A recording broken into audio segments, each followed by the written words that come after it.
Hello everyone, welcome back to another video. Today we're going to be talking about the Golden State Warriors and Jonathan Kuminga Saga. First to start, I want to talk about where this whole saga even started, where Kuminga started and everything like that. So first, Kuminga started by getting drafted by the Warriors. It's all the way back from the very beginning of his career when he got drafted by the Golden State Warriors, 7th overall. He was drafted 7th overall by the Golden State Warriors and Bob Myers, who was the GM at the time. This pick was heavily inspired by Draymond Green, who told Bob Myers, texted him the day of the draft to draft Jonathan Kuminga and Moses Moody, who was their draft pick later on in the NBA draft. There was someone part of this team named Steve Kerr, who was their coach, the Golden State Warriors coach that was their coach at the time and present coach. He asked for Jonathan Kuminga to not be drafted, but he rather wanted Franz Wagner, who is panned out to be the much better NBA player and is, debatably, arguably the best player on the Magic. You can give that to Paolo, but some people think Franz Wagner after the season Paolo's had. When he was drafted in his rookie season for the Warriors, he looked promising. He looked pretty solid. He didn't, wasn't like this, insane great player, but he showed a lot of good flashes and a lot of promise. And he continued that through, his first season and second season. And then he just seemed to be not getting minutes. Steve Kerr just seemed to not be playing him. And not just Steve Kerr, but the coaching staff in general just seemed to not be playing him. And it was a little confusing at first, because it seemed that he was playing good enough to be getting minutes, but it seemed like Steve Kerr and the coaching staff they just never played him, it felt like. And this has continued until the present day, today. He just doesn't get minutes, and this has kind of, grown a kind of a tear away, like, not a tear, but I'm not sure what the right word is. But I think you guys know what I'm saying. Steve Kerr and Jonathan Kuminga just have never really bonded very well, and they've kind of just seemed to always be almost enemies, you could say. And this is seen by multiple Jonathan Kuminga interviews and multiple Steve Kerr interviews throughout the years, where they kind of, make these little comments to kind of bash at each other. And that all kind of just led to this past off season where Jonathan Kuminga did not want to be on the Warriors anymore, but he was a restricted free agent, so the Warriors had all of the control basically. And so they came to an agreement to sign a deal where it is a 1 year, then it is a team option, and another year. So then they could trade him this season.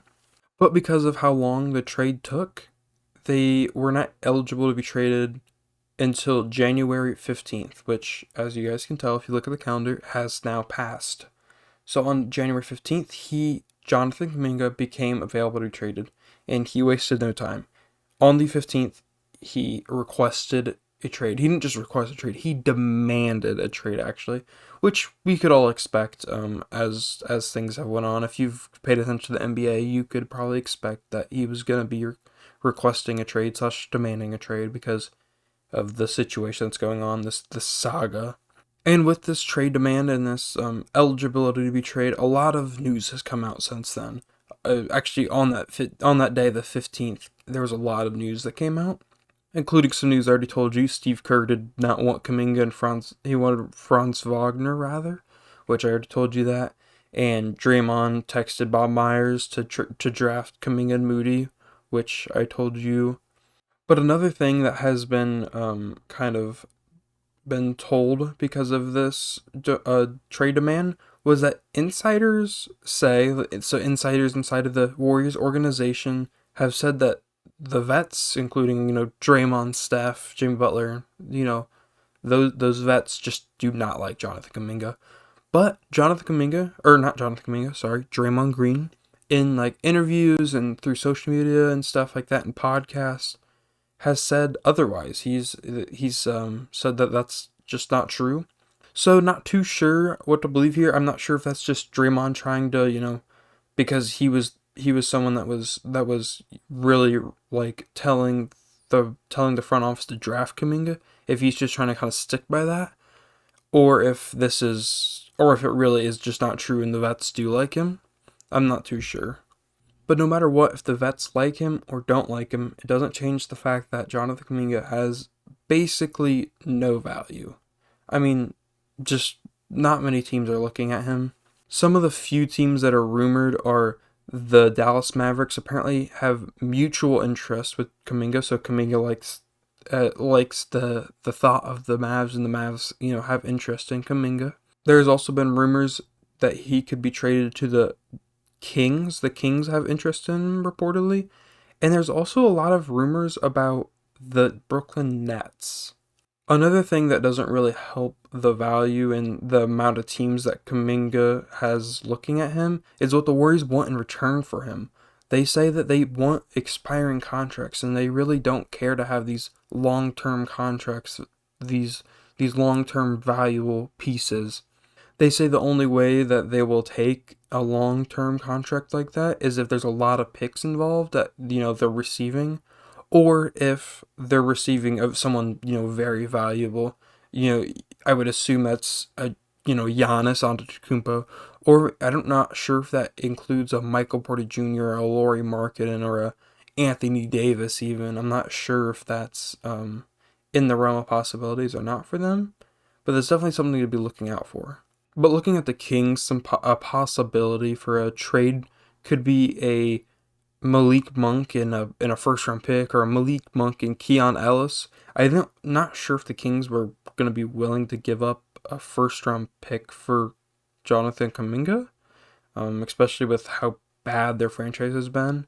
I think, or I've also seen trade ideas with Domantas Sabonis. I'm not sure exactly how the contracts work for that, but that could, help the Warriors with their big man problem where they just don't have a lot of size. I'm not too sure if the Warriors would be interested in Malik Monk, but due to his bigger, longer contract, I think they're going to need a lot of value in the trade next to Malik Monk for the Warriors to like it. But I do like some trade ideas with the Mavs a lot better. Doing trades for possibly, Klay Thompson, bringing Klay back. I'm not sure if this is really a winning move, but this might just be a move to kind of just be like, hey, we're not going to win another championship, but we want, Klay, Steph, and Draymond to retire together. So it could just be like a meaningful, trade for the Warriors more than a valuable trade. I'm not sure if that's the current state that they're in or not. But another piece they could go for that would make them this would be more of a winning trade, would be Daniel Gafford, and possibly even getting Najee Marshall in that trade. Not too sure exactly how the contracts work out, but if you could go out and get Daniel Gafford, that's a really good big man center for you that you haven't had a center like that in a long time. And Najee Marshall can be a great 3-and-D player for you.